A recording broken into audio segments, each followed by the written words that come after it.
Hello, welcome to another reading.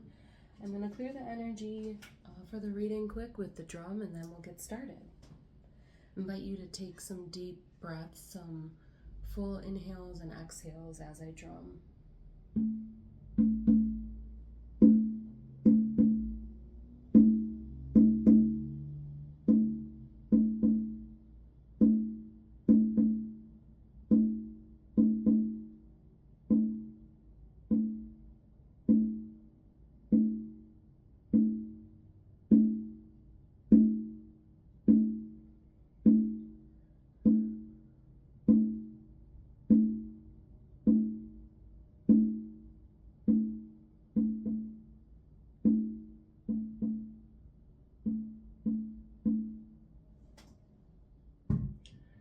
So one of my intentions with drumming is to clear the energy so that what comes through in the reading is not my own energy, and that it is for the viewers watching, and that it isn't coming from me, but that it's coming from source. All right, so let's go ahead and get started. We'll use the Good Tarot by Collector and Read to start here. So what is the general energy of the reading?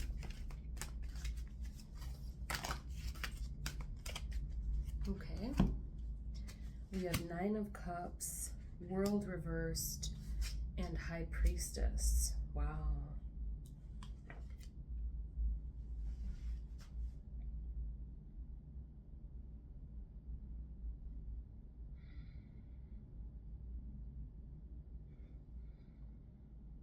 So there is a treasure here, there's a gift. I don't know if you can see the key that she's holding, and the treasure chest, and the huge diamond. And then the High Priestess represents intuition and knowing, a deeper knowing, wisdom and secrets that not everybody has access to, that you are able to feel and gain access to. So I'm not sure if the intuition is allowing you to unlock this chest and gain access to the gifts. Please clarify the World in reverse. The World upright would be the completion of a cycle. Seven of Pentacles, Temperance reversed, and Emperor. Okay, so we have feminine and masculine energy here with the High Priestess and the Emperor. Yeah, something is out of balance with the World and Temperance in reverse. Like something is out of flow, or, blocking your ability to complete a cycle. But there is, so Seven of Pentacles upright is hard work. Please clarify the High Priestess and Nine of Cups. Two of Pentacles reversed, Wheel of Fortune reversed, and Four of Cups. Okay.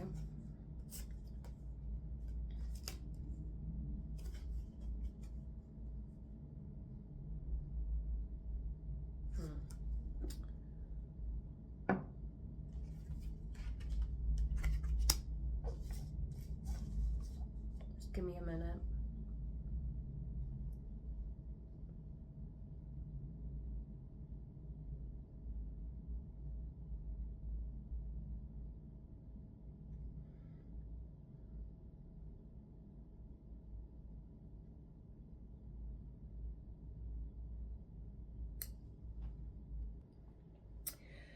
Okay, so what I'm getting with the World reversed, with Temperance reversed, and Seven of Pentacles, and the Emperor upright, is there is some messages here around masculine, feminine. So these men are, I mean, Emperor is like divine masculine, you know, he's embodying all the best qualities of all the kings in the deck. And the Seven of Pentacles, like this guy clearly just worked really hard. He's taking a brief break, but it looks like he's about to get back to work. So there's a lot of masculine there. And, you know, the fact that the Temperance and World are reversed in that is telling me that, you know, something is out of balance there. So then we, you know, get over here to the High Priestess and Nine of Cups, which is much more of a feminine, watery energy. And to clarify that, we have, it's interesting, there's like, with each of these two spreads, there's like this beautiful energy paired with like a stagnation energy. So the Wheel of Fortune reversed with this top spread, and the World reversed with this bottom spread. So I'm kind of getting the opposite with the opposite as the masculine message up here with the feminine, meaning that up here we have feminine energy upright, but there's still a lack of movement, like something is stuck or not completing. Let's clarify the Four of Cups upright.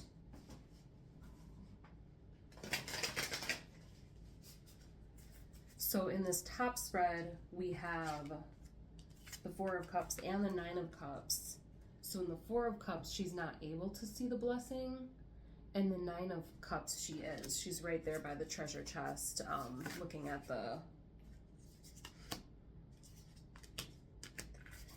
Eight of Swords and Four of Wands in reverse. Yeah, so there's a mental struggle here. The Eight of Swords, like, you know, an entrapment that was preventing you from getting into this state of seeing the treasure and accessing it. However, those were both upright, so I don't know if that was more past. Oh, interesting. We had a flipper here. The Ace of Wands had flipped over in the deck. So this is representing like a fiery new beginning. That's interesting because I don't think there was any fire energy out here yet. We had water, earth, air, earth, fire. Oh no, we did have the Four of Wands reversed. Okay, so is this reading about the balancing of the masculine and feminine? What is this reading about? That is a lot of cards, but yeah, the Wheel in reverse again. Not gonna look at the rest, there was like 10 of them. So we have the Wheel in reverse twice.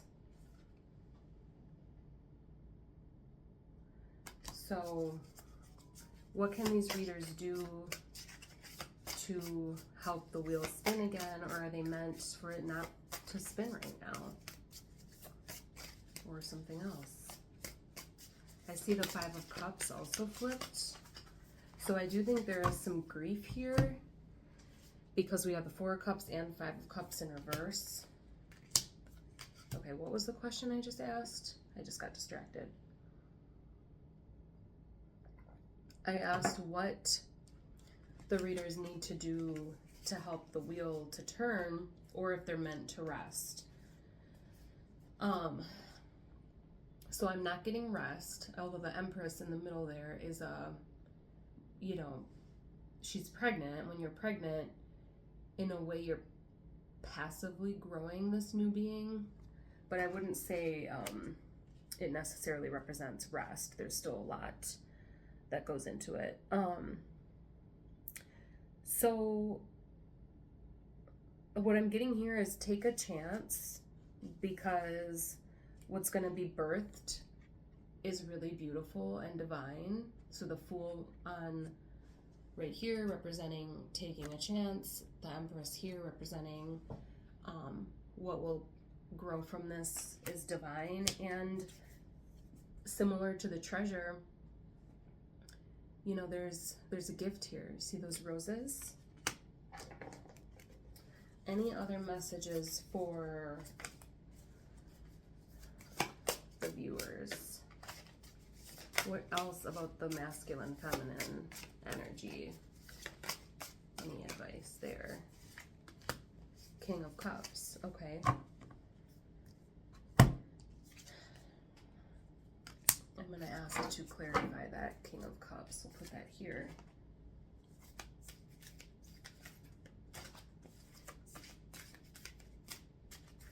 And this King of Cups is very meditative, very zen.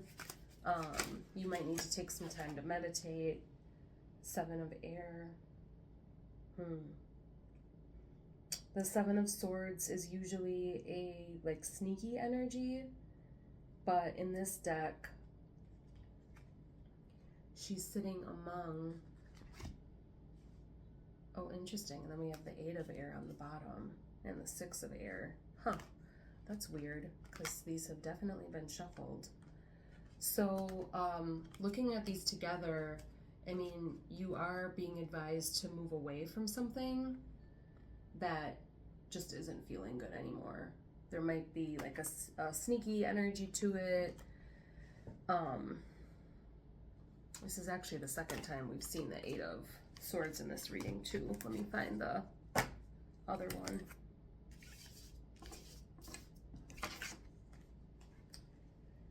So with the Six of Swords though, you're moving away from that. But this is the Eight of Swords twice, where there's a restriction. And see how the clouds are blurring her vision. So again, meditation, that's one of the best ways. So clearing your third eye, you might want to look up third eye meditations so that you can actually see clearly and be like less affected by all this sword energy that's happening here. And yeah, since the masculine feminine stuff was coming up a lot, you know, in your meditation, I would advise you to, you know, just ask or be open to messages that are around, hey, am I like overactive in my doing and underactive in my being? Or, you know, do I need a break? Or am I being too stagnant and I need to take action on something that's important to me? I think you will pretty naturally know what energy your body needs, you know, so just trust your body's wisdom. And like me, for example, like I've probably been doing a little bit too much lately and I just need to chill, but I also need to take a risk and try something new. So it might not be like a one thing or the other, but I do need to run. I love you all and I will see you next time, and I hope that something in this message was helpful. Bye.